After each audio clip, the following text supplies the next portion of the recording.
दिल्ली में हवा काफ़ी ख़राब हो गई है, प्रदूषण काफ़ी ज़्यादा हो गया है, लोगों को सांस लेने में दिक्कत हो रही है। इसके कई सारे पहलू हैं। मैं सबसे पहले आप लोगों के साथ शेयर करना चाहता हूं कि ये समस्या केवल दिल्ली की नहीं है, ये पूरे नॉर्दर्न इंडिया की समस्या है। पूरे उत्तर भारत में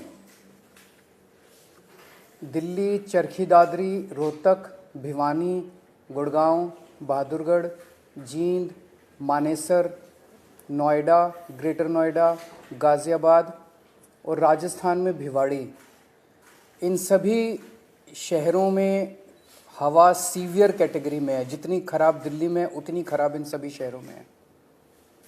इसके अलावा धारूहेड़ा, कैथल, बल्लभगढ़, पानीपत, फरीदाबाद, सोनीपत, नारनौल, कुरुक्षेत्र, बागपत, मेरठ, कानपुर और बिहार में मोतिहारी, बेतिया, कटिहार, इनमें वेरी पुअर कैटेगरी में है।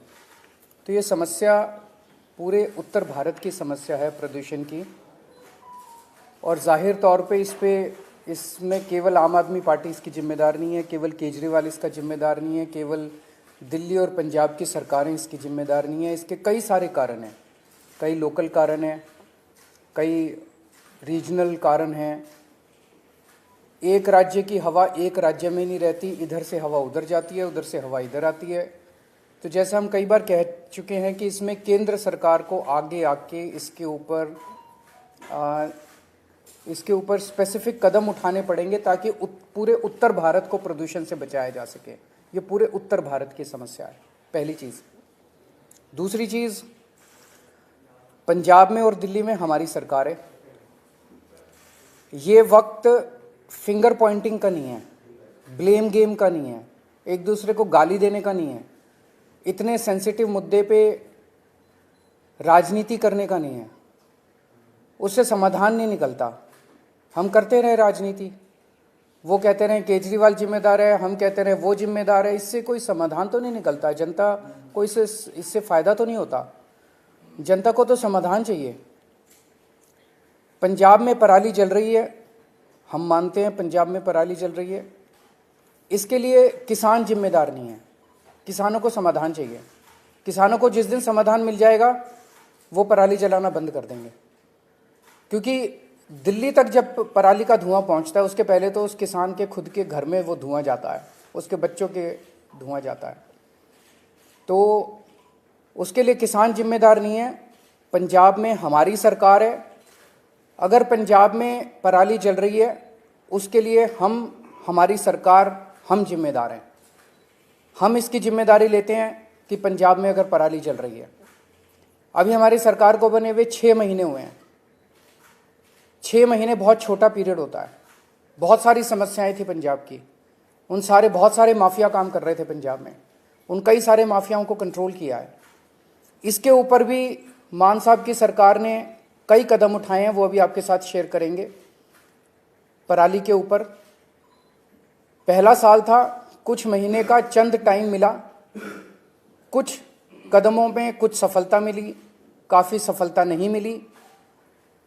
और मुझे उम्मीद है कि अगली साल तक, जब अब लगे हुए हैं इस पे, अगली साल तक पराली के जलने का इंसिडेंस काफ़ी कम होगा।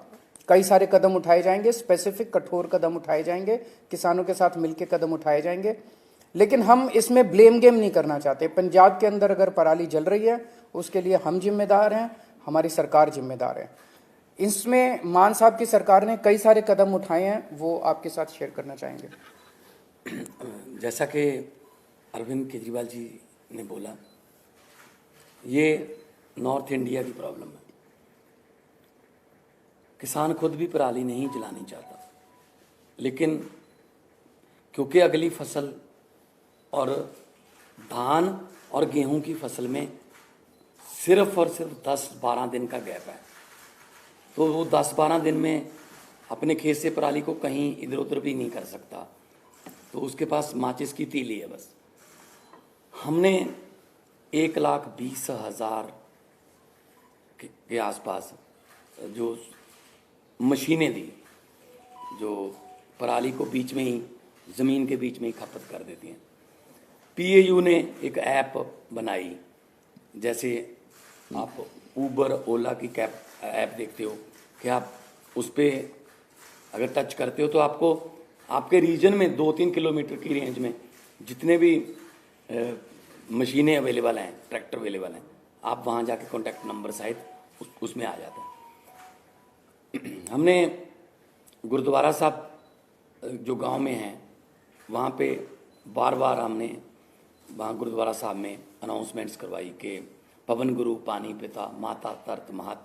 गुरु नानक साहब ने पवन को गुरु का दर्जा, पानी को पिता का दर्जा और धरती को माता का दर्जा दिया। ये तीनों दर्जे हमने कायम रखने हैं।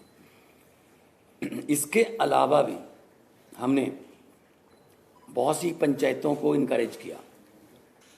मेरे पास आंकड़े हैं कि 124 गांव, 120 गांव, 93 गांव उन्होंने इकट्ठे होके अपनी अपनी पंचायत बुला के ये मता पास किया ग्राम पंचायत ग्राम सभा में कि हम लोग पराली नहीं जलाएंगे। तो पराली नहीं जलाना चाहता किसान, हाँ अगर जल रही है, धुआं उठ रहा है, तो हम उसकी जिम्मेदारी लेते हैं। हम कोई जिम्मेदारी से नहीं भाग रहे, जिम्मेदारी हम ले रहे हैं, लेकिन इसको मिल बैठ के हल करना पड़ेगा। जैसा कि अरविंद जी ने बोला कि हमारे पास इतना कम समय था, इतने कम समय में दोनों फसलें आ गई।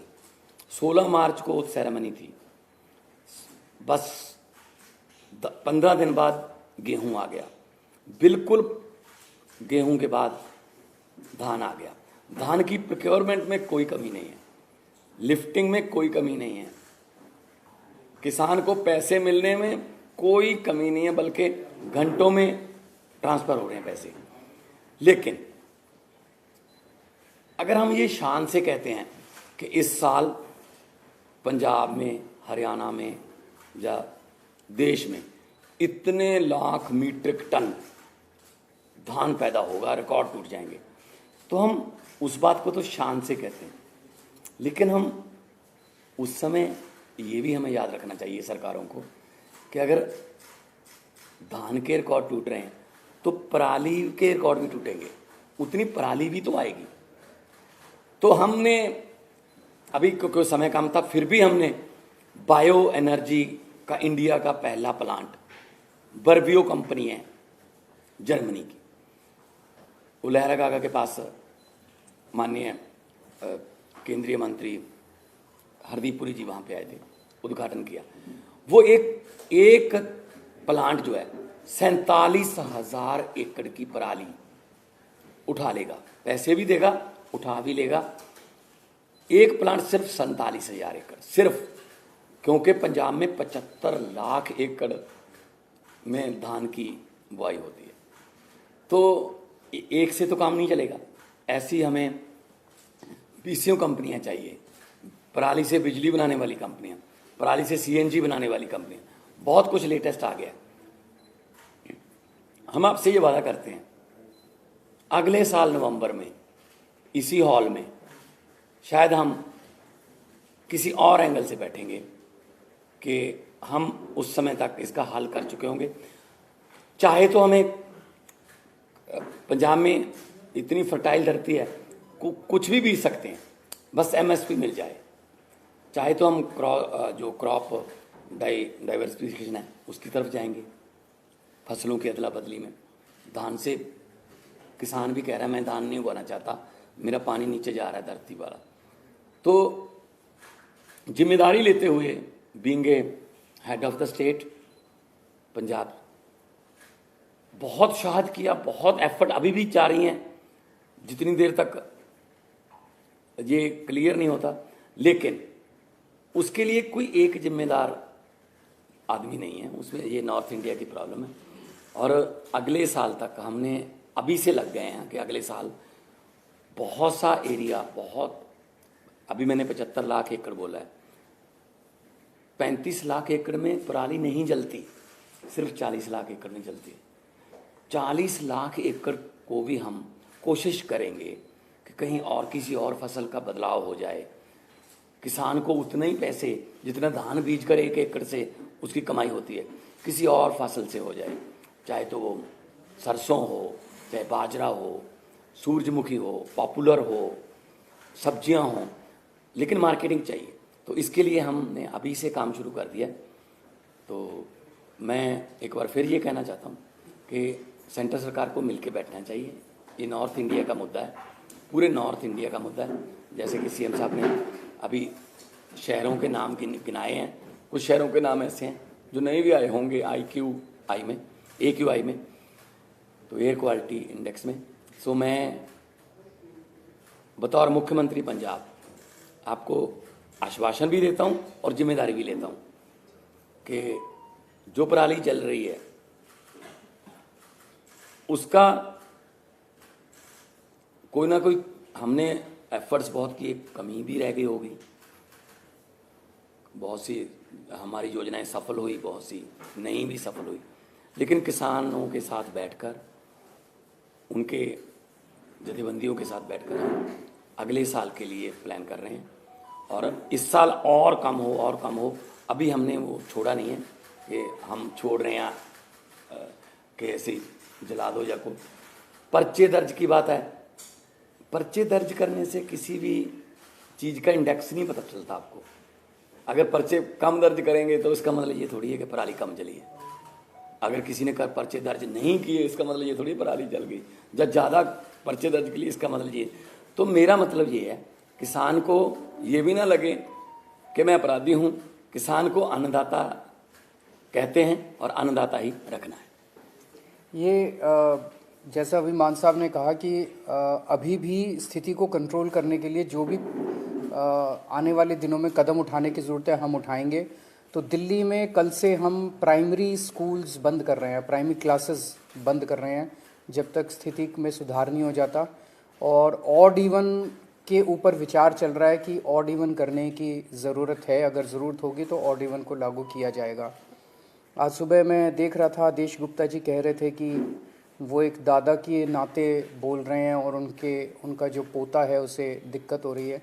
मैं उन्हें भरोसा दिलाना चाहता हूँ आदेश गुप्ता जी कि आपका पोता मेरा भी पोता है, और भरोसा रखिए कि हम पूरी कोशिश करेंगे, मिल के कोशिश करेंगे कि किसी भी बच्चे को किसी भी तरह की तकलीफ़ नहीं होनी चाहिए, उसके स्वास्थ्य से संबंधित, उसकी ज़िंदगी से संबंधित। अगर कोई क्वेश्चंस हैं एक दो तो।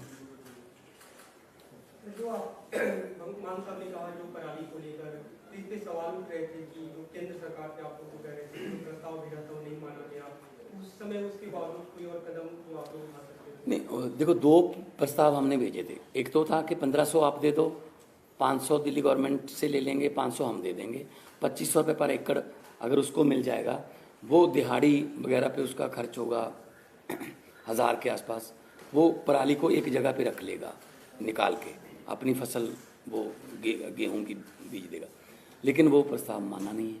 फिर हमने कहा कि बहुत सी कंपनियां ऐसी हैं जो पराली से बिजली बनाना चाहती हैं, बायोगैस बनाना चाहती हैं, उनके लिए फेडरल गवर्नमेंट से, सेंट्रल गवर्नमेंट से हमें परमिशन चाहिए थी, वो भी इतनी जल्दी में हो नहीं पाई। अभी भी हम कोशिश कर रहे हैं दोबारा कि चलो ये सीज़न हो गया तो अगला सीज़न तक तो कम से कम कर लें। तो हमारी तरफ से 1,20,000 हैप्पी सीडर्स बोलते हैं उसको, वो मशीनें चल रही हैं। मशीनों की अवेलेबिलिटी की कोई प्रॉब्लम नहीं है। हम गुरुद्वारा साहब में भी अनाउंसमेंट करवाते हैं कि जिसको मशीन चाहिए, इस गांव में मशीन, भाई 4 मशीन, 2 ट्रैक्टर हैं। अगर आपके पास अकेला ट्रैक्टर है, मशीन नहीं है, तो आप मशीन वहाँ से ले आएँ। अगर आपके पास ट्रैक्टर भी नहीं है तो ट्रैक्टर समेत भी मशीन मिलती है। तो हम एफर्ट्स में कोई कमी नहीं छोड़ रहे। सेकेंडरी स्कूल 5वीं से ऊपर की क्लासेस की आउटडोर एक्टिविटीज़ बंद कर रहे हैं। स्पोर्ट्स और आउटडोर एक्टिविटीज़ जो हैं वो नहीं अलाउड की जाएंगी। सर, आप एनसीआर की बात कर रहे थे। एनसीआर नहीं, पूरे नॉर्दर्न इंडिया की। हरियाणा में खास करके पूरा सोनीपत से लेके पानीपत, करनाल तक दिल्ली जैसे हालात हैं, स्मॉग है, लेकिन वहां पे वो मेजर्स लेते हुए नहीं दिख रही है सरकार, चाहे वो स्मॉग गन्स हो या फिर कंस्ट्रक्शन के लिए तमाम जो एहतियात दिल्ली में बरते जा रहे हैं। Do you think that there is an urgent need for the centre to call a joint meeting? मैं वही बार बार कह रहा हूँ, 2 चीज़ों की ज़रूरत है। केंद्र सरकार अब पीछे नहीं रह सकती, केंद्र सरकार को इसका नेतृत्व करना पड़ेगा। केंद्र सरकार को बिहार तक प्रॉब्लम है, राजस्थान तक प्रॉब्लम है। राजस्थान के भिवाड़ी ज़िले में आज सीवियर कैटेगरी का पॉल्यूशन है। बिहार के मोतिहारी, बेतिया, कटिहार में वेरी पुअर कैटेगरी का पोल्यूशन है। ये तो पंजाब की वजह से नहीं हो रहा ना। तो ये समस्या तो पूरे नॉर्दर्न इंडिया की समस्या है, जिसके लिए केंद्र सरकार को सामने आके प्रदूषणों के कारणों के ऊपर काम करना पड़ेगा। और जहाँ प्रदूषण है वहाँ पे जो स्टेप्स दिल्ली सरकार उठा रही है, ये स्टेप्स पूरे देश में उठाने की ज़रूरत है। ज़रूर जॉइंट मीटिंग होनी चाहिए, एक्सपर्ट से गाइडेंस होनी चाहिए, हम लोगों को भी गाइडेंस मिले एक्सपर्ट से, उन सब चीज़ों की ज़रूरत है। पर एक ही चीज़ है कि मतलब मैं देख रहा हूँ रोज अखबारों के अंदर केजरीवाल ने ये नहीं किया, केजरीवाल ने ये नहीं किया, केजरीवाल ने ये नहीं। अगर केजरीवाल को गालियाँ देने से अगर देश का प्रदूषण खत्म होता हो तो दे लो। प्रदूषण तो खत्म नहीं हो रहा ना केजरीवाल को गाली देने से, समाधान तो निकालना ही पड़ेगा ना। राजनीति से नहीं होगा, मिल बैठ के कंस्ट्रक्टिव अप्रोच करनी पड़ेगी। पंजाब में बेलर्स के लिए किसानों की मांग है कि बेलर्स की रिक्वायरमेंट उन्हें है टवल को पैक करने के लिए, और हरियाणा में भी कुछ डेमोन्स्ट्रेट किया गया था कि बेलर्स की वजह से कहीं ना कहीं पराली जलाने की जो एक्टिविटीज में कमी आई है। तो कितने एक्टिव है अभी कोई संख्या बेलर्स की? वो सारे कदम उठाएंगे। जैसा मैंने कहा कि हमें 6 महीने मिले, 6 महीने बहुत कम होते हैं, मतलब कुछ भी नहीं होते, इतनी बड़ी समस्या है। उसमें भी मतलब पहले कुछ महीने तो लॉ एंड ऑर्डर उसको सब चीज़ों को कंट्रोल करने में लगे। तो 1 साल और दीजिए, हमें 1 साल मांग रहे हैं। हमें पूरी उम्मीद है जिस तरह से दिल्ली से हमारी आम आदमी पार्टी की सरकारें काम करती हैं, अच्छी नीयत से, पढ़े लिखे लोग हैं हम, तो इसको भी समस्या का समाधान निकालेंगे। बेलर्स भी लेके आएंगे, हैप्पी सीडर भी लेके आएंगे, क्रॉप डाइवर्सिफिकेशन की जरूरत है वो भी करेंगे। सारी चीज़ों के ऊपर काम अभी पैरेलली चल रहा है। अगले साल में तो अगला सीजन ही होगा, अगले सीजन में आपको ये तकलीफ होनी नहीं चाहिए। लेकिन हम कोशिश ये करेंगे कि हम धान से किसानों को किसी और फसल की तरफ लेके जाएं। उसके लिए मार्केटिंग चाहिए, एमएसपी चाहिए। हम बात कर रहे हैं, सेंटर के साथ भी बातचीत चल रही है कि क्योंकि राइस की कोई कमी नहीं है। मैं एफसीआई की स्टैंडिंग कमेटी का मेंबर था जब मैं मेंबर ऑफ पार्लियामेंट था। एफसीआई ये कह रही है कि हमारे पास राइस की कोई कमी नहीं है, लेकिन अब जो राइस पैदा होता है वो तो एफसीआई को उठाना पड़ता है, एमएसपी पे उठाना पड़ता है। तो हम कोशिश ये करेंगे कि ऐसी फसलें पंजाब में अगली बार आएँ ज़्यादातर जो जिनमें कम पानी खपत। मतलब पंजाब का नाम ही सिर्फ पानियों पर है, 5 आब, 5 दरिया, पानी नहीं है, ना तो ऊपर वाला ना ही नीचे वाला। 1 किलो चावल पैदा करने के लिए 3800 लीटर पानी पंजाब खपत कर रहा है 1 किलो चावल के लिए। तो हम देश को चावल नहीं दे रहे, हम देश को पानी दे रहे हैं। तो हम कोशिश ये करेंगे, किसान खुद इस बात से सहमत है कि हमें किसी और फसल की तरफ ले जाओ, बशर्ते उन्हें उतना ही कमाई हो जितनी दान से एमएसपी बेच। दोनों मुख्यमंत्रियों से सर, शिक्षा मंत्रालय ने देश भर के स्कूलों के लिए परफॉर्मेंस रेटिंग इंडेक्स लागू किया है। 2020-21 की रिपोर्ट है। दिल्ली के स्कूलों की स्थिति खराब बताई गई है, लेवल 2 भी क्रॉस नहीं कर पाई, और उसी दौरान पंजाब ने बेहतर परफॉर्म किया 2020-21 में, पूरे देश में 3रे नंबर पर है। आप सवाल ये है कि एजुकेशन मॉडल जनता से पूछ लो कि कहाँ के स्कूल अच्छे हैं और कहाँ के खराब हैं। मुझे नहीं पता ये कैसे बनाया इंडेक्स, इसकी डिटेल्स तो मनीष सिसोदिया जी बताएंगे, वो टेक्निकली सारी चीज़ों में समझ रखते हैं कि इसमें कैसे बनाया गया, क्या बनाया गया। लेकिन आप दिल्ली के लोगों से पूछ लो कि स्कूलों से खुश हो गया, और बाकी देश के लोगों से पूछ लो कि स्कूलों से खुश हो गया, आपको आपका जवाब में। और आप भी जानते हो, आप स्माइल कर रहे हो कि कौन सा स्कूल अच्छा है। Thank you.